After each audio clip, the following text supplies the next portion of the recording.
Hello, Archie Dunlop here with Talking Astrology with Archie. And in this video, I'm going to be looking at the week starting on Monday, April the 14th, 2025. And what I'm going to do in this video is I'm going to look at some of the main events astrologically happening over the course of the week. I'm also going to do an I Ching reading for the week, and additionally, I wanted to look back at one event of the previous week, which was this helicopter crash in New York. It sort of fell out of the sky. 6 people were killed, a family of 5 from Spain, plus the pilot. So we know we have a time for when this happened. We also have a chart for the father of the family. He was 49 years old, and I found a site which mentioned his birthday. I mean, I assume that's right. He was born in, I think, December the 3rd, 1975, which makes him a Sagittarius, or made him a Sagittarius. Of course, I don't have a time of birth, but I thought I would have a look at his chart as well. But the main thing about this video is that it is a preview of the week ahead. So let's see what's going on. Usual reminder: if you happen to like this video, I'd be very grateful if you to like it. If you're not subscribed, of course, I would be super grateful if you were to become a subscriber, because it does make a difference to the channel. So here is the chart of the week, or rather the beginning of a week, where the planets are at midnight on Monday the 14th. That's set for New York. And at midnight we can see that Mars is very close to the end of Cancer, and also Mercury, very late Pisces, getting ready for the move into Aries. So that's something we can really think about over the week. We do have some sign changes. As far as Monday itself is concerned, the Sun is making a semi-sextile to Venus. So remember, that's Monday the 14th. That's the main aspect. And then on Tuesday, the Sun is making a semi-sextile to Uranus. So let's see what's happening there. So we've got a Venus sextile Uranus anyway. That's in the sky, and then the Sun picks up the midpoint. The Sun makes semi-sextile to Venus, semi-sextile to Uranus. Sun semi-sextile Venus, which we have on Monday, can be a rather difficult aspect. I've got Sun semi-sextile Venus in my chart. I've got Sun in Gemini, semi-sextile Venus in Cancer.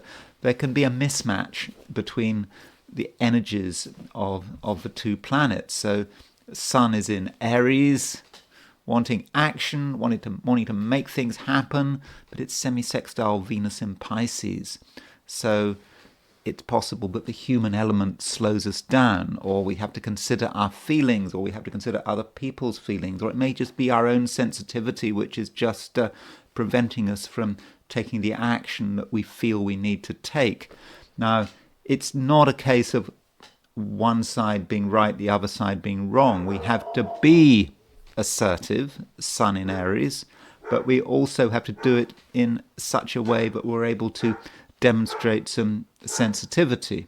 And then on Tuesday, April the 15th, the Sun makes a semi-sextile to Uranus. So these are more limits on the Sun's expression. Sun in Aries wants things to be simple, wants to really express things how they are, doesn't want to be held back. But Uranus may be unexpected obstacles, something we really have to take into consideration. And also the Sun is on the Venus-Uranus midpoint, so at the beginning of a week. So Sun is on a direct Venus-Uranus midpoint, and Venus and Uranus are making a sextile. So that could be exciting. It might be about new people coming into our lives, exciting events, or having ideas about art and aesthetics, the way things look like, we might feel that we want to change things. But there is still the question, do we trust our aesthetic judgment? Maybe not. Well, it depends on the situation, depends on you. Then on Wednesday, April the 16th, Mercury moves into Aries. So that is a big change. Mercury moving into Aries, moves into the same sign as the Sun. It also means, well, it means that Mercury is no longer in the sign of its detriment and fall, because remember, Mercury works best in Virgo, so in Pisces it's not really very functional, but Mercury is in mutual reception to Jupiter. So Mercury is in Pisces, the sign ruled by Jupiter. Jupiter is in Gemini, a sign ruled by Mercury. They have this mutual reception aspect. Has it been working? I don't know if it really has, actually. Things have been a bit grim over the last few weeks, but anyway, Mercury moves into Aries. That reception goes, and so Jupiter's strength does take a plunge. And we're reminded that Jupiter is in Gemini, it's in the sign of its detriment, and it's no longer getting any support from Mercury. And we'll see how it works, but I feel, as far as people's optimism, and maybe the markets as well, that it's really not until early June, when Jupiter moves into Cancer, that people can start to feel sort of more comfortable. We're still in a situation where Jupiter is weak. Jupiter is a planet of expansion, and it's not doing well. And it will be interesting to see what happens over the course of next week. And one thing I should have said about Monday, sort of over last weekend, I mean, I'm recording this on over the weekend of the 12th, but sort of on Monday the 14th, we may be aware that there have been two big changes. We've had a full moon and Venus has gone stationary direct. Those two events happened within less than an hour of each other. And so the beginning of a week, we may be aware that certain big cycles have changed. And yeah, that could have an impact on the markets. I think it's going to be very interesting to see what things look like on Monday. Friday, all the markets were up. I don't know, by the time you see this video, you might have seen what's happening over the weekend. Maybe nothing's happening over the weekend, but I thought the weekend might have been quite dramatic. Well, anyway, we'll see. So as far as the week is concerned, yeah, we've got Mercury moving into Aries. So Mercury is a planet to do with communication. It's what we say, and with Mercury in Aries, there are things we definitely want to say. And Mercury is also making a conjunction to Neptune. So Mercury conjunct Neptune in Aries, well, yeah, we have got lots of things to say, but we have to be careful what we say. Mercury conjunct Neptune can get confused and can jump to the wrong conclusions, can be very sure of itself, but how sure should it be? Maybe we have to do some thinking and feeling before we really make commitments. So yeah, that's that Mercury-Neptune conjunction on Thursday. Also on Thursday, we've got Jupiter sesquiquadrate Pluto. So there's Jupiter around 18 Gemini, making a sesquiquadrate to Pluto, 4 degrees Aquarius. Now you can tell the sesquiquadrates. You just have to add 15. You add 15 to Pluto, and then you realize that you've got a possibility of a sesquiquadrate, because so 3 plus 15 is 18, and of course Jupiter is at 18. So 18 degrees of a mutable sign will make a semi-square or a sesquiquadrate to 3 degrees of a fixed sign. And with Jupiter sesquiquadrate Pluto, it can be about really wanting to push things. You are not happy with the way things are, and we don't care what we have to do, provided we get our way. And we may be looking at ourselves in quite a self-critical kind of way, and perhaps being of the opinion that things could be better, we could be working harder. So there is a constructive sense to Jupiter sesquiquadrate Pluto, but it can be a little bit obsessive, though I will be going into detail about this Jupiter sesquiquadrate Pluto, when the time arrives, when I do the horoscope for Thursday, which is Thursday the 17th. Then on Friday the 18th, we've got Mars moving into Leo. That is a big change. Mars moves into a fire sign. And Mars hasn't been in Leo for a long time. So remember, Mars was just edging into Leo at the time of the presidential election in the beginning of November. And then it went retrograde, and it's taken all this time for Mars to get back to where it was at the time of the presidential election. Maybe this will have echoes of the election. And also Mars moving from Cancer to Leo. Mars moving from Cancer to Leo. Well, Mars was kind of fallen in Cancer. I mean, Mars does rule the water sign, so it wasn't terrible in Cancer. But Mars moving in Leo, things change. And Mars moves into a fire sign, and it may be more action orientated. And if you've got planets in early Leo, well, this might have an impact on you. I mean, one person who really might be impacted is our old friend Vladimir Zelensky, who's got his Mars at 0 degrees Leo or something like that, very early Leo. And so Mars is so he'll have his Mars return coming up next week. So that will be exciting for him. He better watch how he goes. I mean, I'm sure he's well protected, but of course he's Ukraine's head of state, isn't he? So that may also reflect on Ukraine and what Ukraine is trying to achieve and what Ukraine has to deal with. And over the weekend, Sun moves into Taurus. The Taurus season starts, and I don't think I have to say a great deal about that. Sun moving out of the sign of its exaltation into Taurus. So the Sun does weaken, but what's good about Sun moving into Taurus is that the Sun is moving into an Earth sign. We haven't had any lasting Earth influence for some time, and we've just had to make do with Uranus in Taurus. But now we've got Sun in Taurus, and the Sun will stay in Taurus for a month, and so there may be a feeling that things are getting back to normal, that we can have to face reality maybe. And so if you're someone who's got no Earth in your chart, like Donald Trump, I mean, he doesn't have any traditional planets in Earth signs. So with the Sun moving into Taurus, that may be about certain people having to deal with reality. I'm sure Donald Trump can handle it, can't he? And so that, I think, is going to be a bit of a relief. But it's another thing that I will be discussing over the week. Additionally, over the weekend, we've got Mars trine Neptune.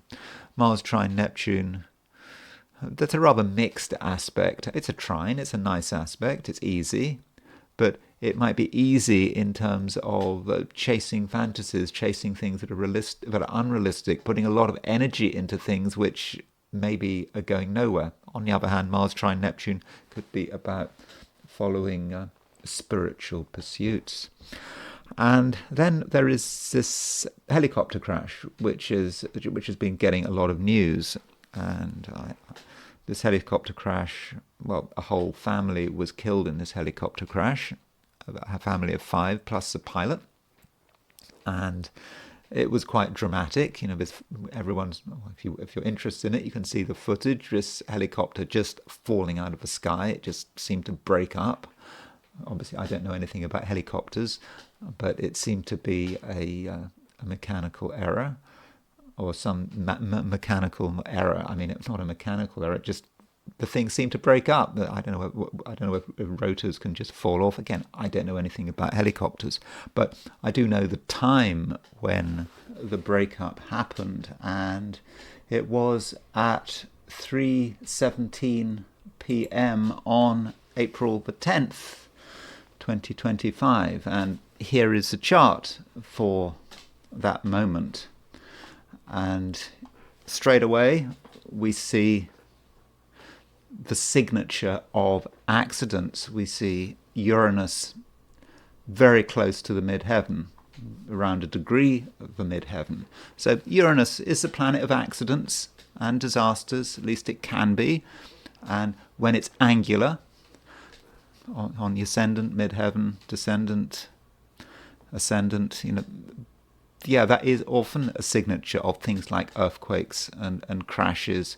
And here it is, Uranus on the midheaven. And the midheaven itself is at 26 degrees 49 Taurus. In other words, the midheaven is on Algol, that fixed star, the demon's head, which is so often associated with things that are evil, things that are unpleasant. And so that midheaven with Uranus involved is certainly a signature of it.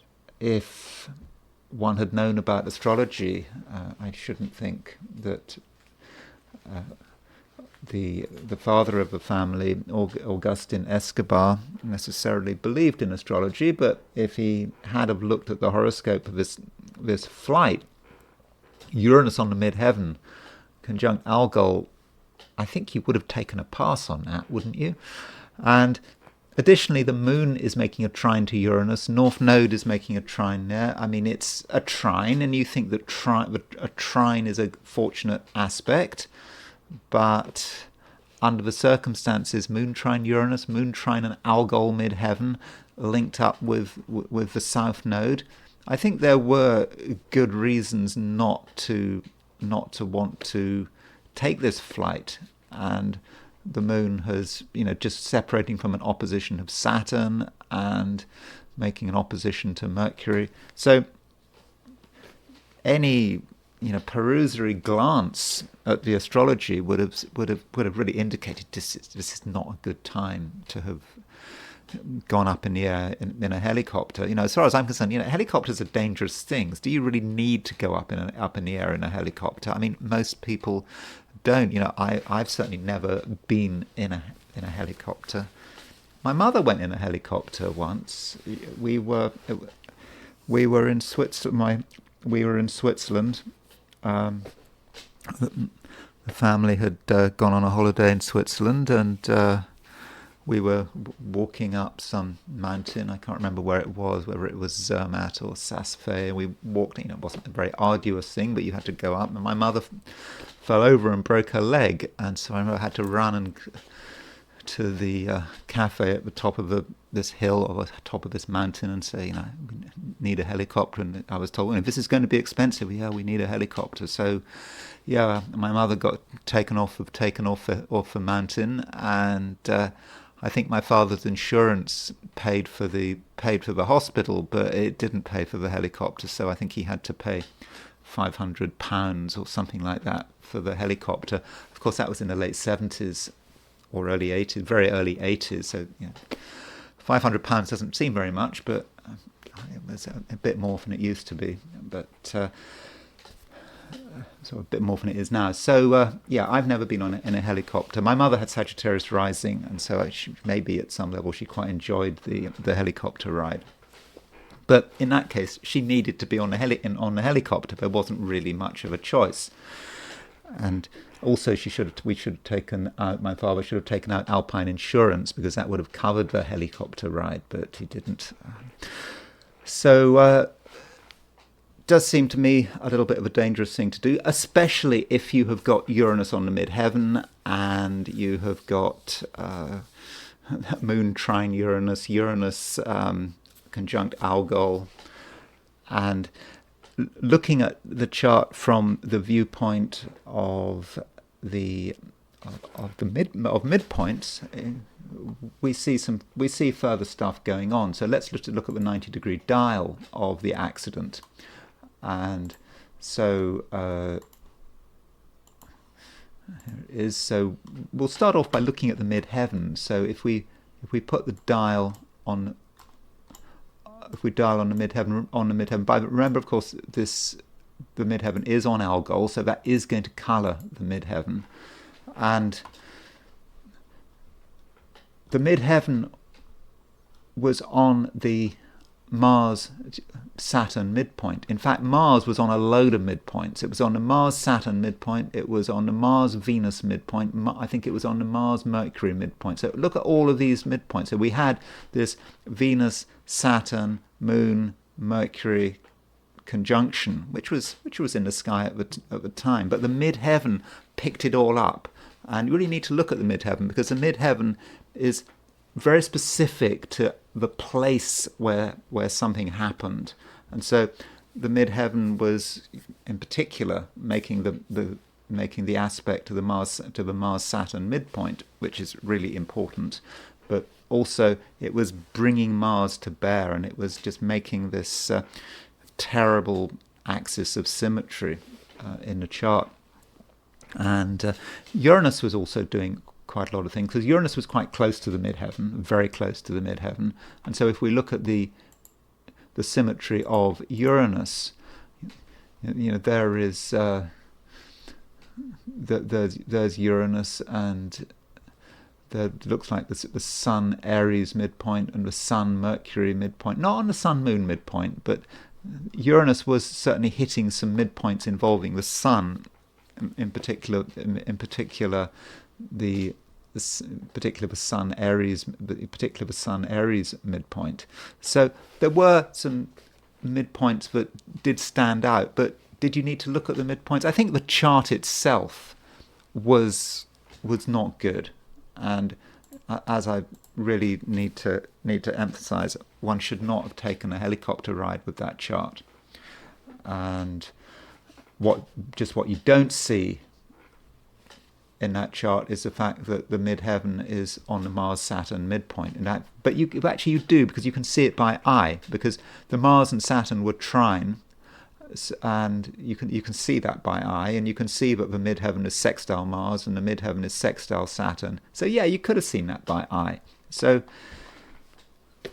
it's not that every time Uranus hits the midheaven there is an accident, but it's just, with an abundance of caution, the family should not have taken that flight. Astrologically, it wasn't good. And then there is the father of the family, this Siemens executive. Don't have a time of birth for him. I'm not saying that one can tell anything particularly useful about this horoscope, but he has actually quite a dramatic horoscope. He Sagittarius, born December the 3rd, 1975, and he has a load of planets in Sagittarius. He has Sun, Neptune, Mercury, Moon in Sagittarius. Although I don't know his time of birth, his moon will be somewhere between 10 Sagittarius and 24 Sagittarius, something like that. Maybe 9 Sagittarius, 25 Sagittarius, somewhere between that. So he definitely has both the Sun and the Moon in Sagittarius. He was born around the time of a Sagittarius new moon. And additionally, he had Jupiter in Leo, so he certainly has, and Saturn in Leo. So he has got, in terms of the traditional planets, he's got 5 traditional planets in Sagittarius. So half his planets are in that sign.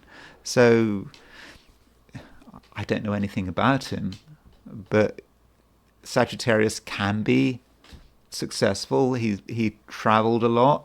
He worked. If you look at his biography, he worked in the United States. He worked in South America. Clearly, he was good at his job, and that Sagittarius just keeps moving.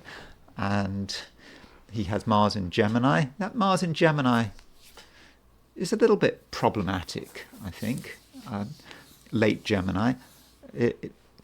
It can get itself into trouble, and I think that that Mars in Gemini is quite close to, I think it's a fixed star. I think it's Betelgeuse, is it? Let's just have a look at what Mars is doing. So, yeah, Mars is conjunct Betelgeuse, and it's also conjunct Polaris. So Betelgeuse, I think, can be a quite difficult influence, and I'm not going to look it up, but also Mars is very late degrees Gemini, so it can be a little bit agitated, that Mars, and Mars in Gemini likes variety, and you can see with all those Sagittarian planets how he'd like to go up in a helicopter. He'd probably like to be flying a helicopter himself. But there is an imbalance in his horoscope. He has no planets in Earth. And in fact, he has no planets in water, unless you count Uranus in Scorpio. So he's really, really positive. All his personal planets in positive signs. I mean, when I say positive signs, I mean fire and air. Yeah, that can be an advantage, but you just go for it. And yeah, go for it. Keep traveling. Takes the family to New York. Takes the family up in a helicopter. Doesn't think about it. So perhaps with that chart, he wasn't fully aware of the risks he was taking, and then there's a question of his transits. So, but any transit he was experiencing. I mean, very often when one looks at transits like this, you'd expect to see something dramatic, but one doesn't. And part of the reason you don't see anything dramatic happening is because you don't have an ascendant, you don't have a midheaven. So here are his planets in the middle, and the positions of the planets on the outer wheel. So at the time he took this flight, there was a Saturn-Uranus conjunction, Saturn-Uranus sextile.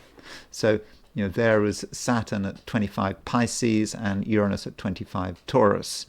And so the midpoint of Saturn and Uranus was at 25 Aries. So it is worth looking at transiting midpoints, especially if that midpoint is linked to quite a powerful aspect. So 25 Aries is making a sesquiquadrate to his Sun, and arguably to his Neptune as well. So that might have been the hint. So it was a kind of a minor aspect, but that seems to have been the transit that caused the damage. Saturn and Uranus can be a difficult aspect, and additionally, that Saturn and Uranus were made stronger by their proximity to the midheaven. The Uranus was close to the midheaven, and Venus was close to Saturn, and so together they hit his Sun, and so his Sun in Sagittarius was perhaps the thing that got him. And that Sun Neptune in Sagittarius, he seems to be a grounded person in terms of his business career, but there was a lack of grounding, and in the end, a helicopter falling out of the sky with that chart seems to fit in a way. In the end, that lack of grounding, that lack of earth, seemed to sort of manifest in a sort of symbolic way. But I don't want to read too much into it because I don't have his time of birth. So those are a few thoughts about the helicopter crash and Agustin Escobar. And now it's time to look at the I Ching. So, just a reminder, this I Ching reading for the week, it only applies to those who watch it. If you don't want your I Ching read this week, you don't have to watch this last part of the video. So this reading, as always, is going to be divided into 4 parts. There's going to be a general section, then I'm going to look at money, then career and business, and finally relationships. So I ask the question, what is the week starting on Monday, April the 14th, going to be like for those watching the I Ching section of this video. And the first hexagram I got was hexagram 7, which is the army.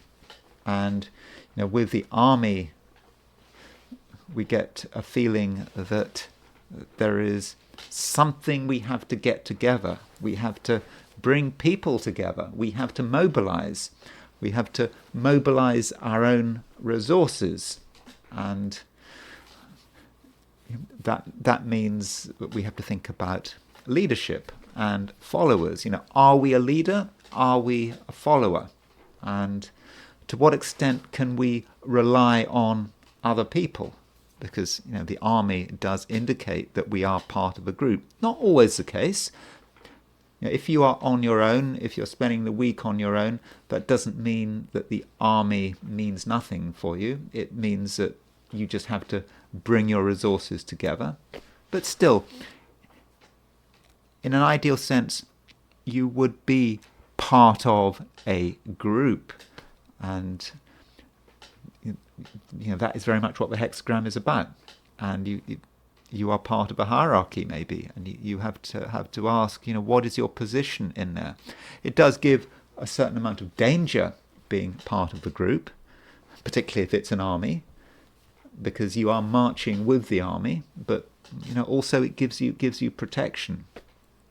And so that might be some of the advantages of the army. Now, there are two moving lines. The third line moves and the fourth line moves. And the third line is not great. It's the third line. Very often in the I Ching, the third line represents things that don't necessarily work very well. It talks about conflict. This third line talks about corpses.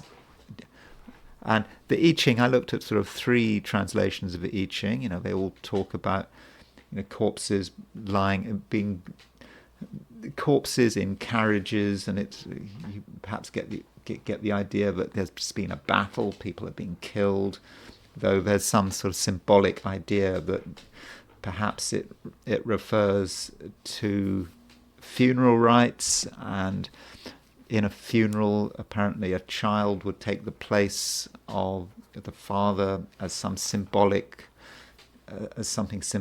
and the child doesn't have much power but has the appearance of leadership. And so we might then say, with this third line, it's about poor leadership. And so don't worry too much about the corpses. Do think about poor leadership and the situation not being good. So if you are in a group and the group is moving towards something, consider what the leadership is like, because the leadership may not be very good, and leaders may make bad decisions. So if you are a follower and you are following someone's orders, those orders may not be very good, and you shouldn't necessarily take what people say at face value. And if you are a leader yourself, then do you really know what you're doing? Is it really the right thing to plunge ahead? And the advice here with this third line is to avoid battle. And then the fourth line moves, and it's a similar thing, although it's not as disastrous, but it's certainly we should be avoiding battle. And we have to accept that the enemy is superior for the moment, and we need to stay away from the enemy. It is absolutely not the right time. So if you are in any conflict situation over the week, if there's something that you feel you want to get to grips with, have something out with someone, now may not be the time. Your position may not be strong enough, and in general, leadership could be quite poor. And because we have 2 moving lines, that means that we move to a second hexagram, and that second hexagram we move to is hexagram 32, which is duration. So duration, not an exciting hexagram, but it's not harmful, and it does indicate that we can sort things out. Duration relates to seeing something through. We don't keep chopping and changing with duration. We keep going, and we hold on to what we believe in, and through persistence, we can maybe get through whatever the issues the previous hexagram of the army relate to. So it's not about looking for some instant victory, pushing things, going for that confrontation. That's not what it's about. It's perhaps in the end falling back on our own character and trusting ourselves, and perhaps in the end distancing ourselves from the group. And maybe the army is indicating some of the disadvantages of being too reliant on the collective, because people make bad decisions, and we have to concentrate on ourselves and do what's right, and perhaps also take a longer term view. Certainly we shouldn't be looking for immediate victories. And then we can look at things from the perspective of money. And with money, some of us may be of the view that something has to be done. The army. Armies are marching. We need to do something to safeguard our finances, or there may be a temptation to take an initiative, and that initiative may be done with other people's help or encouragement, and we might be tempted to take the view that other people know more than we do. I mean, that is possible, but if we follow other people's advice, that could be the right approach. Why should we have to do everything on our own? Money is complicated, and the army, well, it could be that we're just part of something which has a financial dimension, and it could be a company, it could be being a shareholder, and it could be some group with a financial aim. So that is a possibility, but it could just be us. And we have two moving lines here, and the third line moves and the fourth line moves, and the third line is not good, and it does indicate that someone is making bad decisions and wants to push forward and maybe make some kind of financial commitment. This is the right way. There could be an element of risk here, and the decision makers don't necessarily know what they're doing, and they could make mistakes. And who are the decision makers? It could be the people we trust. It could be us ourselves, but someone isn't getting it right. And if you're in a situation where you feel you need to take action to get money, your first plan or someone else's first plan may not be the right approach. It may just be too hasty. You haven't considered what you're up against, and it could end up in a defeat, or in this case, it could be a loss. And then the fourth line moves. Again, the advice here is to retreat. That is the thing to do. You don't want to really get involved with a conflict. You don't want to push things too far because you're up against powerful forces, and there is a question about how you're really going to be able to prevail. It's going to be difficult and probably impossible. And we've got two moving lines, so that does move to the hexagram duration. So duration is certainly a better hexagram than the army. Well, the army is not a bad hexagram, but what makes it difficult is the two moving lines. And duration means that, rather than be thinking about immediate financial success, sorting out your money overnight, taking advantage of another person, you win, another person loses. Rather than thinking about all of that, duration is about building up your strength and also being satisfied with what you've got. And it's talking about a slow process, and look at your own strengths and trust your own judgment to an extent. And it's perhaps warning a little bit about taking other people's advice. You've got to think about yourself and what you can do, and that in that way you can perhaps see it through.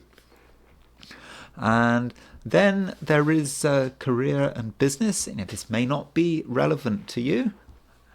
If you're retired, you're not working. But if you are working, you're involved in any form of business, or you have a job, then 7 could be relevant. 7 talks about being in a group, because you're in the army. Even if you're not literally in the army, you are with other people, and because it's an army, there are followers and leaders. You may be a follower, you may be a leader, and you have to do what you're told, and you still feel a certain amount of strength, because if you're part of a wider group, it's okay. And in terms of your work, if you're going into work and you're working with other people, you feel you're part of something quite collective. Even if you have your own business, there may be people you're cooperating with or getting advice from, and so that could be the general situation. The trouble is that leadership is going to be poor. It may actually be disastrously poor. So if you are going into work, be very skeptical about what other people say and what other people suggest. And you might feel that you are part of a group, and there's a certain sort of collectivity to it, and you'd have to follow other people's decisions. People make decisions, and you say, well, that's what they've decided, let's just go along with it, let's see how it goes. And someone hasn't got it right, and this is especially the case if you're approaching some kind of conflict or even some kind of decision. You feel that something is coming to a head, then there is a problem. And if anyone tries to rush things, tries to make things happen, it's unlikely to work. And again, that might be to do with poor leaders. And ideally, it should be about postponement. So whatever's going on at work or in your business, really try to advocate for postponement, and don't necessarily follow the crowd. And if you're in a position of leadership, don't automatically think that your own decisions are correct. You may have got something wrong, and so it might be a good idea to just postpone things, and maybe postpone things until next week, because a lot of things aren't clear.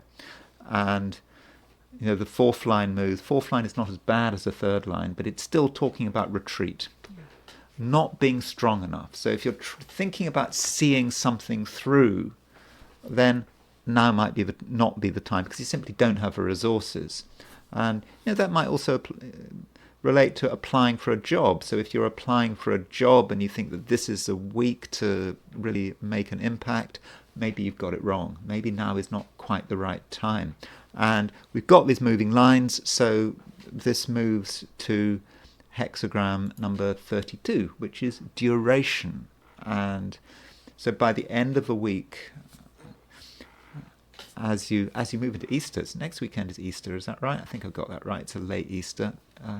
Of course, in America, they seem to ignore Easter. They don't seem to regard it as a public holiday. And from a European perspective, I find that just completely weird. Good Friday, whatever you think about Good Friday, it should be a holiday. It seems to be completely logical. And it's not about necessarily what you believe and what you don't believe in.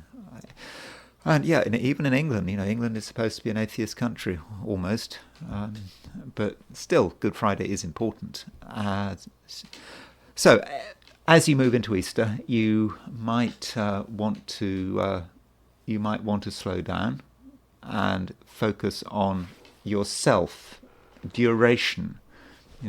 It's not about instant victories. It's about looking at what you can do, building up what you can do, and then preparing for the new week, perhaps the week after when the sun has gone into Taurus.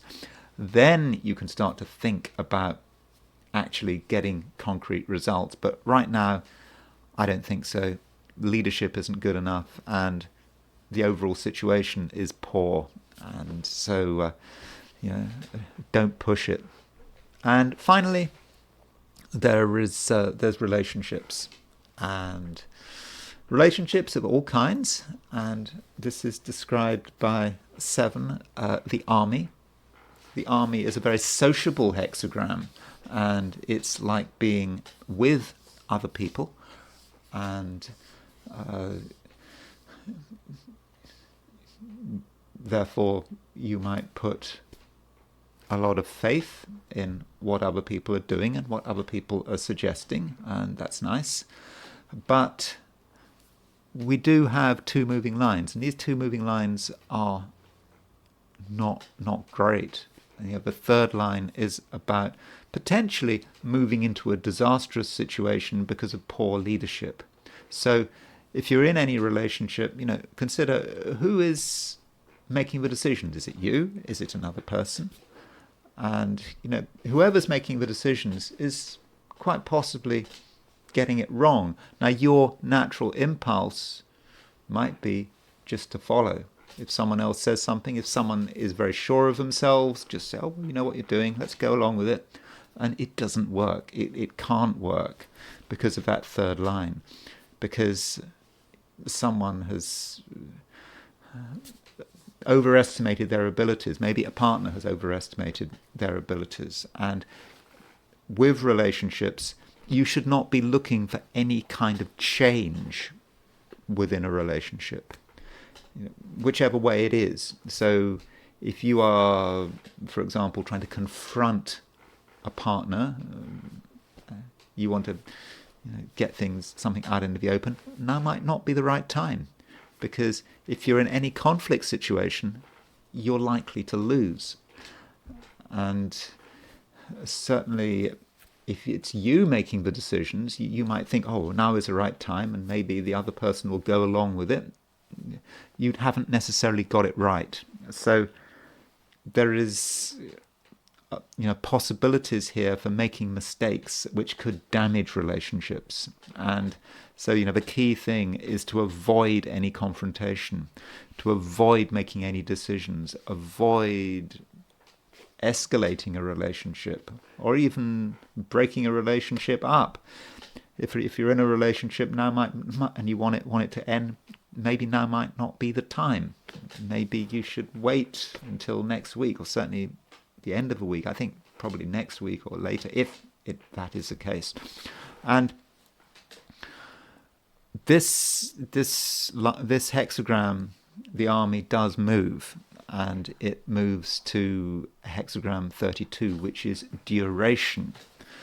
So duration might be indicating a relationship, but just continues, the duration of a relationship. And what we might be seeing with those moving lines in the army, maybe we're talking about a relationship which is absolutely fine, but there is short-term turbulence, someone wanting to do something, someone having ideas, someone being unnecessarily argumentative. The army, let's assert ourselves, when that's not necessarily a good idea.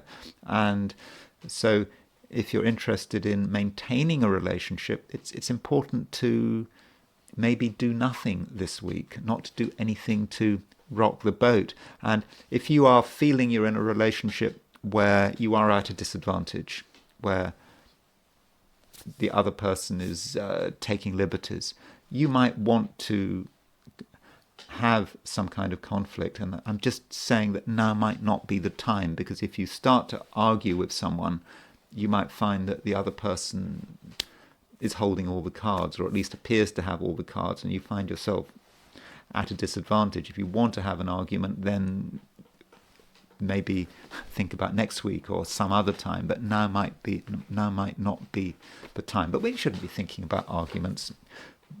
The key point maybe is that the final hexagram is duration, and duration is about looking at your character, what is good for you in the longer term, and making some quiet decisions, some quiet resolutions, not making a fuss about them, and at a later stage you can perhaps start thinking about acting on them. And that's it. That's all I've got to say for this week. I hope you enjoyed this video. If you did enjoy this video, I'd be very grateful if you were to like it. If you're not subscribed, I'd be very grateful if you were to subscribe. If you want to buy me a coffee, there's a link in the description, and I will talk to you again very soon.